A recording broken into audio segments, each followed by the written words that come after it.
শুভ দুপুর বন্ধুরা, সবাই কেমন আছো? আশা করি খুব ভালো আছো। তো চলে এসেছি রোজগারের মতন ছোট্ট একটা মিনি ব্লগ তোমাদের সাথে শেয়ার করতে।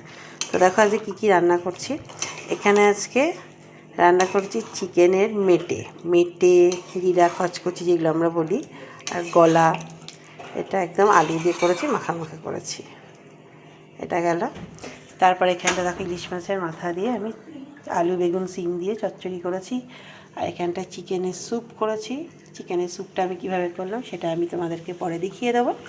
এখানটায় ডাল আছে, আর এই জায়গাটায় শাক আছে, বেতো শাক আছে। এখানে আলু বেগুন সিম দিয়ে বড়ি দিয়ে বেতো শাক করেছি। আর এখানে আলু পেঁয়াজ কলি ভাজা, এখানে একটু ট্যাংরা মাছ আছে। আর এখানে যে ভাত তো রয়েছেই। আজকে দুপুরের মেনু কিন্তু এইটুখানি। তো তোমরাও কারা কী করেছো অবশ্যই কিন্তু আমাকে কমেন্ট করে জানাবে। তোমাদের কমেন্টগুলো পড়তে কিন্তু আমার খুব ভালোই লাগে। তো আজকের মতন এইটুখানি। চলো দেখা হবে নেক্সট কোনো ব্লগ বা ভিডিওতে। Bye bye.